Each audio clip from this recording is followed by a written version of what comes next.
Ada kisah nyata mengenai keponakan yang diculik oleh Wewe Gombel. Jelang maghrib, suasana kampung biasanya mulai sepi. Warga yang memiliki anak kecil akan segera mengajak anak-anak masuk ke rumah dan menutup rapat pintu. Jadi kampung ini Zaki. Nah, ceritanya seperti ini. Ketika menjelang maghrib, anak-anak itu diharuskan masuk ke dalam rumah. Di kampung ini itu sudah seperti aturan tak tertulis semua karena cerita menyeramkan tentang hantu Wewe Gombel yang dipercaya suka menculik anak kecil di waktu senja. Jadi dulu ada seorang perempuan yang kita berikan nama dia ini Ayu. Ayu ini mempunyai keponakan. Keponakan ini namanya Zaki.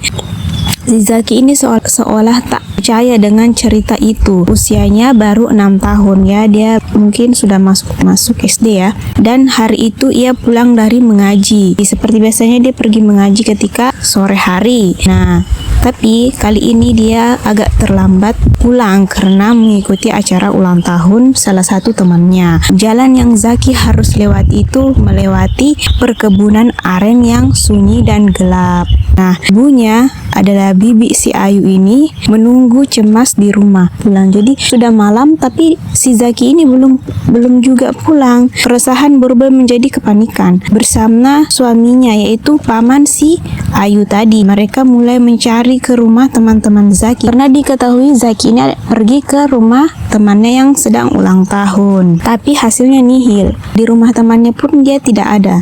Ketika jam menunjukkan pukul 10 malam, jadi 10 malam ini dia belum pulang. Warga pun turun tangan membantu mencari si Zaki ini karena sudah jam 10 malam dia belum pulang. Isu yang beredar Zaki diculik Wewe Gombel. Nah, salah satu tetangga yang menyarankan untuk memanggil Pak Ijal, yaitu Pak Ijal ini adalah sesepuh desa yang dikenal punya mata batin. Nah, menurut Pak Ijal ini Zaki tak jauh dari rumah. Ia berada di area kebun aren. Nah, karena dia kan pulang dari mengaji itu pasti melewati kebun aren tersebut. Dan Pak Ijal ini mempunyai mata batin. Jadi dia tahu keberadaan si Zaki ini. Nah, dan akhirnya warga berbondong-bondong mencari si Zaki sambil membawa obor dan peralatan dapur untuk mengetuk-ketuknya sambil memanggil nama si Zaki. Singkat cerita, tiba-tiba paman melihat sepeda Zaki di tanah. Tapi si Zakinya ini tidak ada. Sepedanya saja yang ada di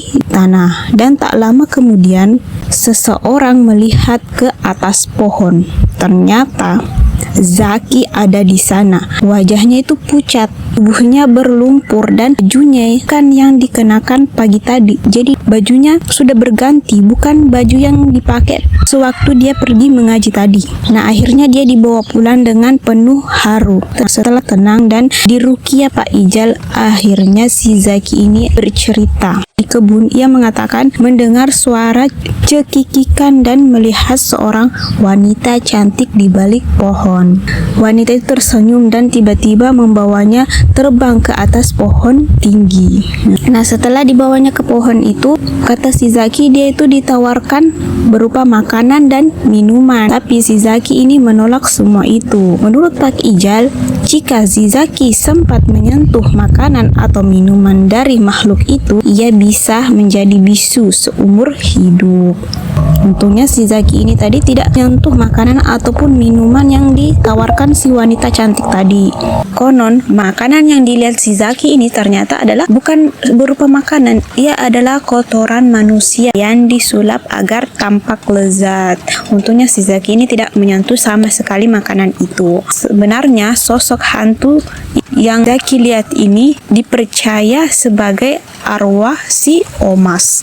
Nah, Omas ini adalah wanita mandul yang dulu dibuang suaminya dan akhirnya bunuh diri secara tragis. Karena kerinduan mendalam akan anak, arwahnya terus bergentayangan menculik anak-anak yang dianggap bisa menjadi pengganti anak kandung yang tak pernah ia miliki. Peristiwa itu membuat warga kampung semakin waspada. Kini semua anak diwajibkan pulang sebelum maghrib. Dan setiap malam Jumat, pengajian rutin digelar untuk mendoakan arwah si Omas agar dapat beristirahat dengan tenang.